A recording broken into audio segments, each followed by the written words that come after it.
हम दोनों को हराने में हमारे अपने लोग भी शामिल थे। जहां भी जाते थे वही घेराव होता।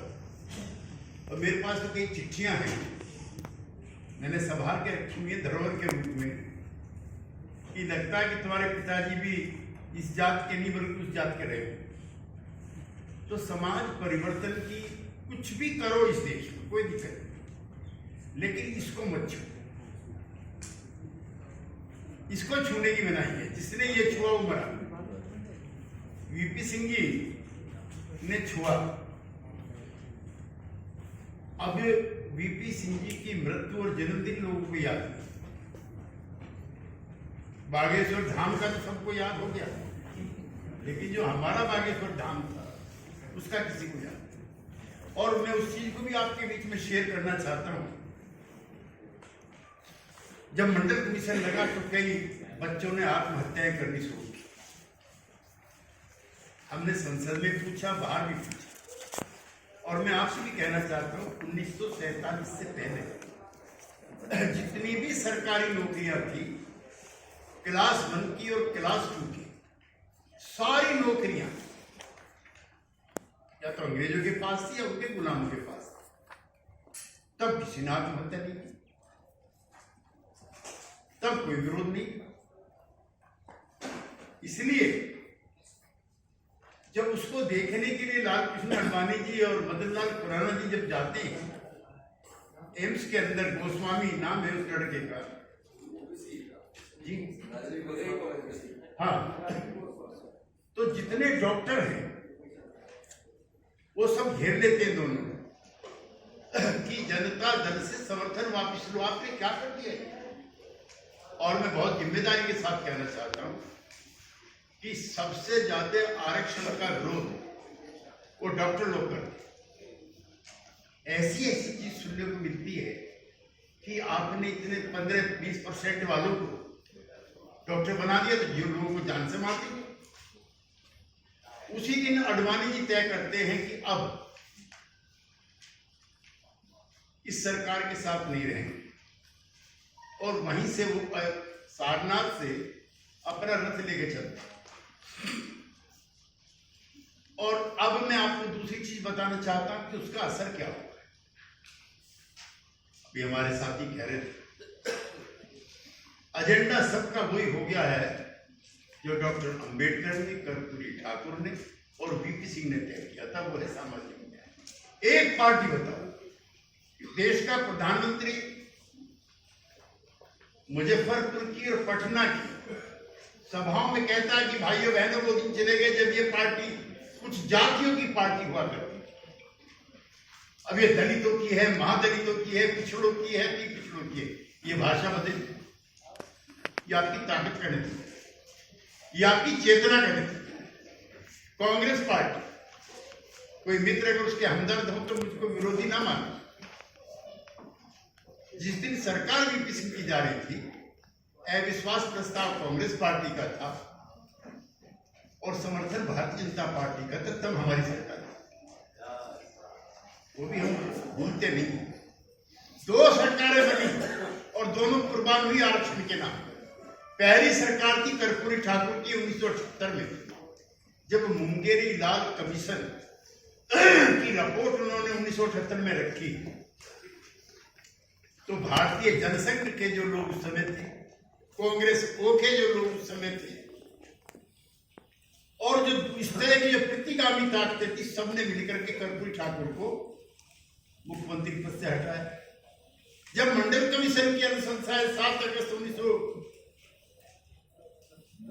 1990 में लागू की गई, तब कांग्रेस पार्टी और हमारी अपनी भी पार्टी, एक चीज और ध्यान रखिए, कर्पूरी ठाकुर जनता पार्टी में थे, 2 हिस्सा हो गई।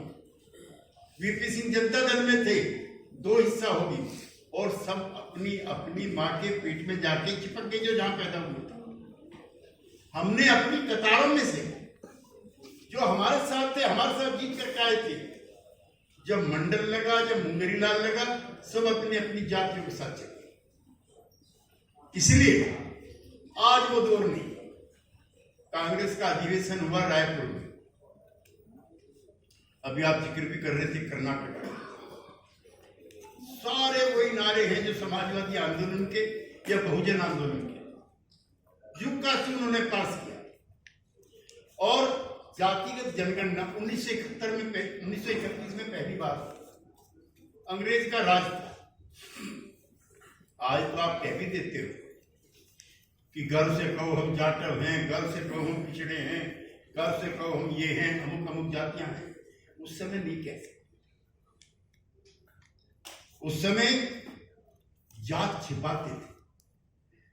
हमारे पश्चिम यूपी में एक बरादरी है कल्याण सिंह जी की जो मुख्यमंत्री थे, वो लोध है, पिछड़े हैं, लेकिन उन्होंने नाम दे रखा लोध राज। वो नहीं कहते, शर्म की वजह से, संतोष की वजह से, सामाजिक अपमान की वजह से।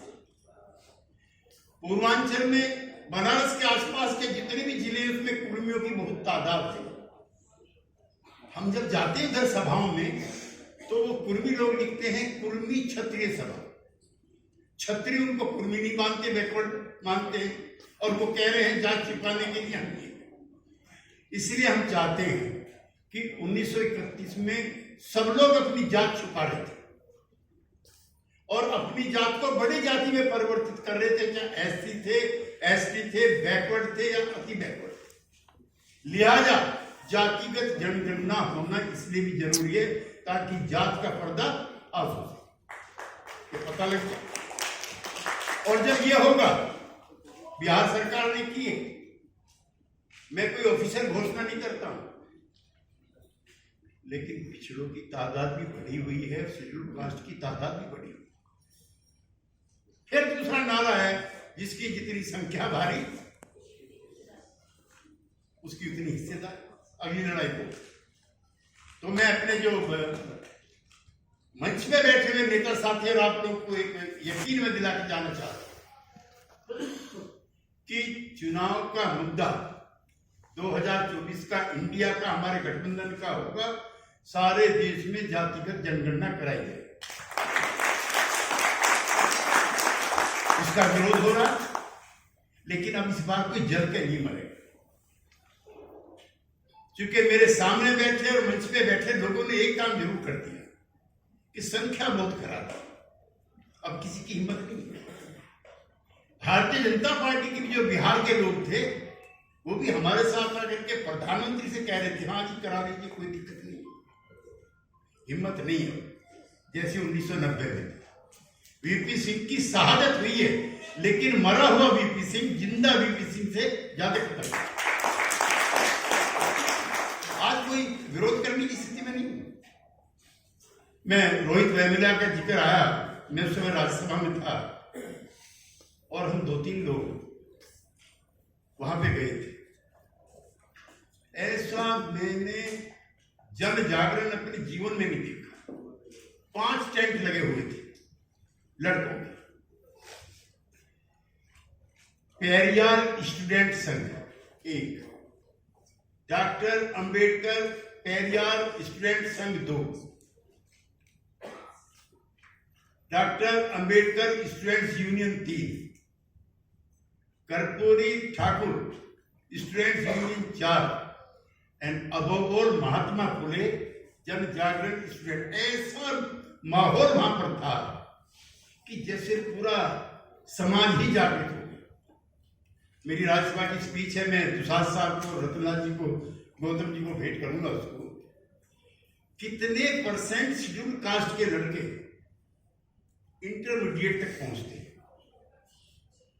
फिर ग्रेजुएशन तक पहुंचते हैं, और 0.05% छात्र हैं SC ST के जो रिसर्च स्कॉलर के लिए पहुंचते हैं। और वो हत्या नहीं, वो उसकी आत्महत्या नहीं थी, वो हत्या थी।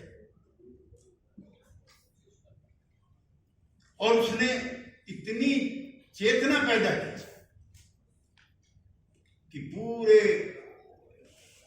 दक्षिण भारत में सफाया हो गया। अभी ताजा लिहाजा जो सवाल आपके हैं, अब वो सारी पार्टियों के मुद्दे बनेंगे। अंबेडकर भी दोबारा जिंदा हो गए, जिनकी कौमें, जिनके पुरखों ने सदियों सदियों से अपमान किए, उनके घर में भी डॉक्टर अम्बेडकर बैठे। आपके विचारों की इससे बड़ी जीत और जो छूटे नहीं थे। डॉक्टर अम्बेडकर का सबसे पहला आंदोलन पानी को लेकर था कि घाट पे पशु पानी पी सकता है, लेकिन मुझे जाने की इजाजत नहीं। पानी सत्याग्रह था डॉक्टर अम्बेडकर का। और उन शरीफ जादे रईस जादों के घरों में बेडरूम में डॉक्टर अम्बेडकर झांके। ये होती है वोट की कीमत, ये होती है विचार की। 2024 का अभी आपने जिक्र किया, लेकिन हमारे समाज की जो जड़ता है वो और भी गहरी, एक दो दिन की नहीं है। अमेरिका है, वहां भी काले और गोरे का भेद है जैसा आपके यहां है। और उन्होंने तो अपने राष्ट्रपति भवन का नाम ही व्हाइट हाउस में किया था, लेकिन उसमें भी काला बैठ गया। बैठा नहीं बैठा काला नहीं, लेकिन आपको अभी और लड़ाई लड़नी। मैं वैचारिक तौर पर इस बहस को चलाना चाहता हूं कि डॉक्टर अंबेडकर कितने सही थे। जब भी रतनलाल जी शायद अभी जिन चीजों का जिक्र कर रहे थे, वो इस तरह की वोटिंग व्यवस्था की पक्षधर नहीं। हालांकि मैं गांधीवादी विचारों से प्रभावित हूं, तो भी डॉक्टर अंबेडकर की मैं उस अवधारणा को भी सही मानता हूं कि शेड्यूल कास्ट के एमएलए एमपी उनके भी लोगों के द्वारा जीत करके अगर पहुंचे तो वो ज्यादा स्वाभिमानी हो।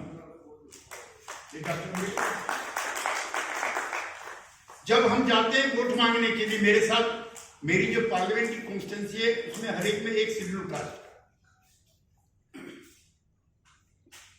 मैं हाथ मिलाता हूं और उस शेड्यूल कास्ट का जो एमएलए का उम्मीदवार है वो पैर छूता है।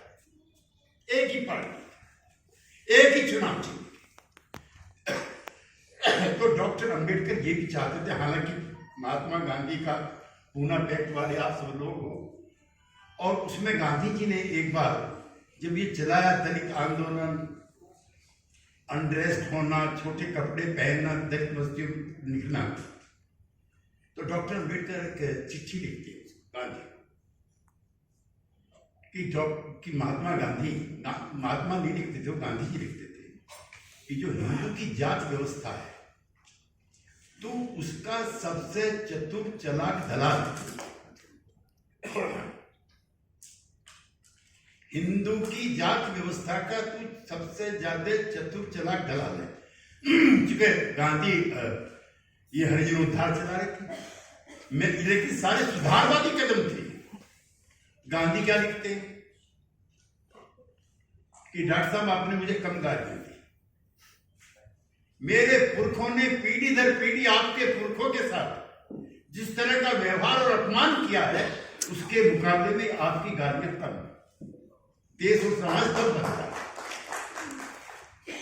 डॉक्टर अंबेडकर का गुस्सा झेलने की भी हिम्मत और ताकत समाज के उन नेताओं के पास होनी चाहिए जो उस दौर के नेता होते। अब तो एक चीज में जरूर आप लोगों से कहना चाहता हूं, मेरे मुसलमान भाई बैठे, ये थोड़ा इसको अन्यथा न लें। संविधान के मामले में मुसलमान बन जाओ, खबरदार न छू। कुरान शरीफ को छूने की एवज में जान तक लेने के लिए लोग तैयार रहते हैं। मैं चाहता हूं इसको कुरान शरीफ जैसी मान करके इसके लिए आप भी तैयार हैं। खबरदार अगर उसको छुआ, यही हमारी गीता है, यही हमारी कुरान है, यही हमारी बाइबिल है और यही हमारा गुरु ग्रंथ साहब है। और माफ करना, अगर डॉक्टर अंबेडकर ने शुरू में तो संविधान सभा में कई लोगों ने कहा कि जो ऊंची जात के लोग, पढ़े लिखे लोग हैं, इनकम टैक्स वाले लोग हैं, उनका वोटिंग राइट होना चाहिए। गांधी जी ने भी यद्यपि उनका साथ दिया इसमें, लेकिन अगर अडल्ट फ्रेंचाइज ना होता तो मैं बहुत जिम्मेदारी के साथ कहता हूं आपका इस कॉन्स्टिट्यूशनल क्लब में भी प्रवेश वर्जित होता।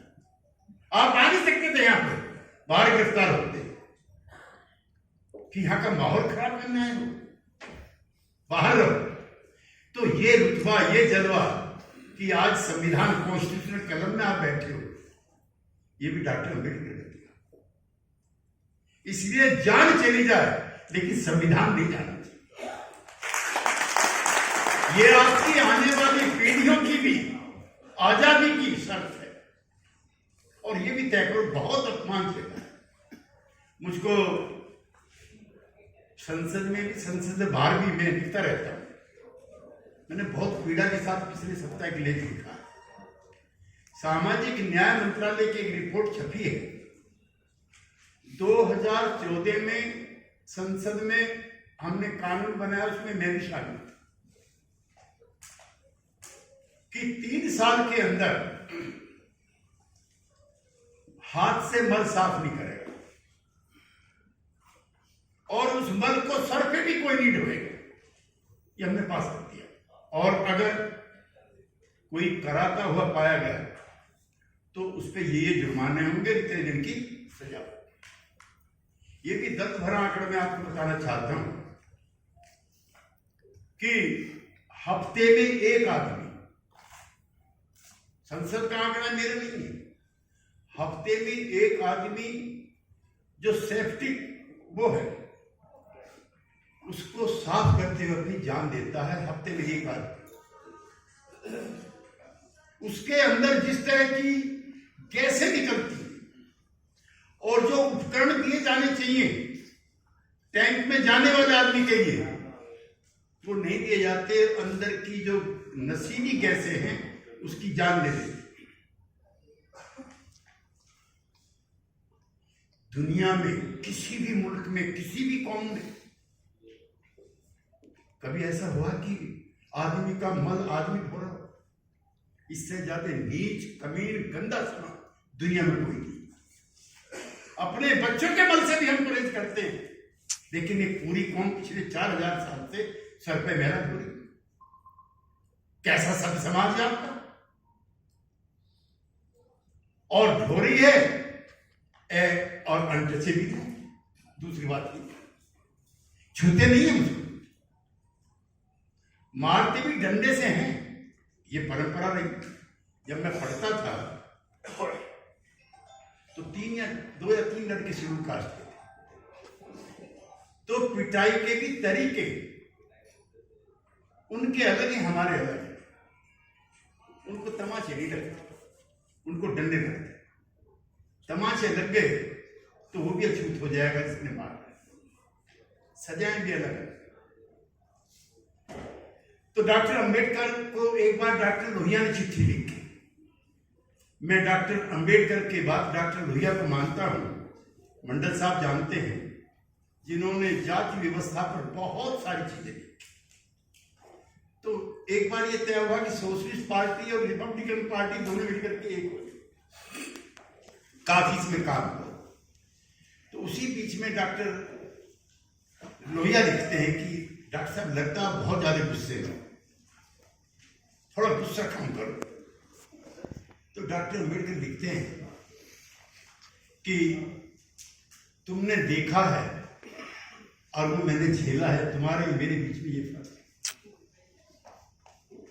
वो अपमान जिन्होंने झेला है और हमने दूर से महसूस किया है, हम आपके बीच में एडमिट करते हैं कि आपकी पीड़ा ज्यादा है हमारी का। 4000 साल से पूरी कौम पखाने हो रही है, कोई सोशल रिफॉर्म नहीं हुआ। 75 साल तक ये संसद गूंगी बनी रही और अभी आप लोग जिक्र कर रहे थे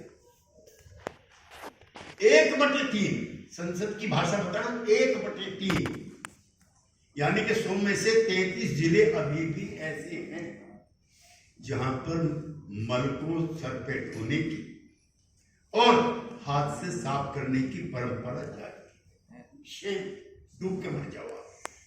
G20 बना रहे हो, दुनिया के मुल्कों को बता रहे हो कि हम ये हो गए। 75 साल की आजादी के बाद इंसान का मैला साफ करेगा। ऐसे उपकरण नहीं कि चांद पर जा रहे हो।